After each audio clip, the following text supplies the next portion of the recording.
नमस्कार। आज हम बात करेंगे टिनाइटिस के बारे में। टिनाइटिस एक ऐसी बीमारी है जिसमें मरीज को कान में लगातार कोई अजीब सी आवाज आती है। ये हिसिंग की भी हो सकती है की तरह, या मोटर जैसी चल रही है, या कुछ ना कुछ ऐसे लगातार सन्नाटे की सन की आवाज भी आ सकती है।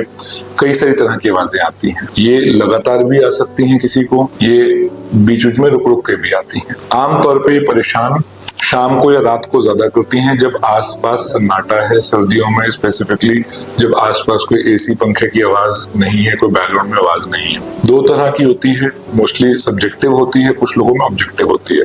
सब्जेक्टिव यानी कि सिर्फ मरीज को सुनाई दे रही है, ऑब्जेक्टिव यानी कि जो बाहर भी किसी और को भी सुनाई दे सकती है। जैसे कि अगर दिल की धड़कन की आवाज आ रही है, हम बहुत ध्यान से सुनेंगे तो मरीज की धड़कन की आवाज भी सुनाई दे सकती है स्टेथोस्कोप वगैरह की हेल्प से। समझने की बात यह है कि ये होती क्यों है। कई बार तो बहुत बेसिक सा रीजन होता है कि वैक्स था, इन्फेक्शन था, कान में वैसे पर्दा अंदर की तरफ खिंचा हुआ था, रिट्रैक्टेड टिम्पैनिक मेम्ब्रेन थी, या फिर ऑटोस्क्लेरोसिस था। कई बार नसों की ताकत कम हो गई है, सुनाई वैसे ऊंचा देता है, उस वजह से होता है। और कारणों में इसमें कई बार शोर की वजह से होती है। हम बहुत ज्यादा डीजे के आसपास काम कर रहे हैं, या फिर बहुत शोर में रह रहे हैं। आर्मी में, मिलिट्री में फायरिंग का शोर हो जाता है, कई बार ट्रेन्स का, या फिर मैकेनिकल शोर बहुत है इंडस्ट्रीज में, उससे होता है। या फिर हम ईयरफोन बहुत ज्यादा वॉल्यूम पे यूज कर रहे हैं। अगर कोई बेसिक कारण है तो सिंपल है, कारण हटा दीजिए, आवाज हट जाएगी। कई बार ये कॉन्टिन्यूस रहता है, लगातार रहता है, लंबे समय तक रहता है। जब लंबे समय तक रहता है तो ये पेशेंट को परेशान करने लग जाता है, पेशेंट इरिटेबल हो जाता है। ये आवाज लगातार रहती है तो कॉन्सेंट्रेट करने में दिक्कत आती है। अपने आप में ये आमतौर पे नुकसान नहीं करता।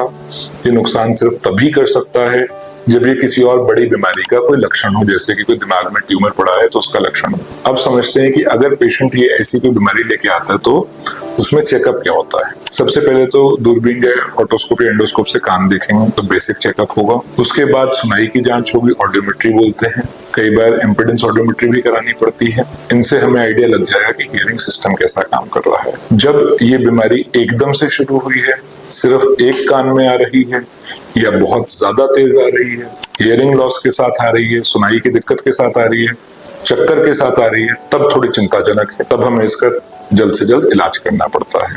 अगर कॉन्टिन्यूस है, दोनों कान में बहुत समय से है, तो इतना चिंताजनक ये नहीं है। दूसरी बात समझने की ये है कि कई बार अगर कोई और कारण नहीं मिलता तो एक बार MRI करा के देखा जाता है कि कोई और बड़ी बीमारी की वजह से ना हो। अब चलते हैं ट्रीटमेंट की तरफ। ट्रीटमेंट में पहले तो चाय, कॉफी, जिन चीजों में कैफीन है, कोल्ड ड्रिंक, वो चीजें अवॉइड करनी है। स्मोकिंग अवॉइड करना है, अल्कोहल अवॉइड करना है। जितना हो सके हम शोर से बचें। जितना हम शोर से बचेंगे उतना एटलीस्ट और नुकसान नहीं होगा और हमारी हियरिंग भी प्रिजर्व रहेगी। थोड़ा रिलैक्स करने की टेक्निक सीखनी है, मेडिटेशन हो गया। जितना आप रिलैक्स्ड होंगे, स्ट्रेस फ्री होंगे, उतना ये आवाजें कम हो जाएंगी और आपको कम परेशान करेंगी। उसके बाद स्लीप साइकिल ठीक कीजिए। अगर स्लीप साइकिल ठीक है, ये आवाजें अपने आप थोड़ा कम हो जाएंगी। चिंता जितनी आप कम करेंगे उतना ये कम होती जाएंगी। फिर आते हैं मेडिकेशन पे।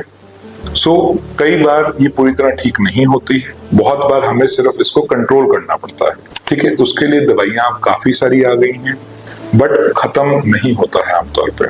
उसके लिए कई बार हमें व्हाइट नॉइस भी करनी पड़ती है। व्हाइट नॉइस यानी कि बैकग्राउंड में कोई आवाज, जैसे पंखा चला लिया, हल्के वॉल्यूम पे गाने चला लिए, ताकि आपका ध्यान उससे भटक जाए। जब हियरिंग लॉस के साथ है या फिर और कोई चीज काम नहीं कर रही है, तब इसमें हियरिंग एड का भी साथ लेना पड़ता है। हियरिंग एड में भी ऑप्शन आती है कि वो व्हाइट नॉइस दे सके ताकि ये चीज इरिटेट ना करे। मगर ये बात समझने की है कि ये आवाज आमतौर पर नुकसान नहीं करती है। पेशेंट इस आवाज को बहुत सारी एंजाइटी, चिंता के साथ जोड़ लेता है, कई बार डिप्रेशन में चला जाता है, यहाँ तक कि सुसाइडल भी हो जाता है। अगर आपको भी ऐसी कोई दिक्कत परेशान कर रही है तो अपने आसपास के ENT सर्जन से जाके मिलें, वो इसमें आपकी हेल्प करेंगे। इस बीमारी के लिए और जानकारी के लिए आप नीचे कमेंट में सवाल पूछ सकते हैं, और कोई बीमारी के बारे में जानना है तो आप सब्सक्राइब कीजिए और फॉलो कीजिए। Thank you.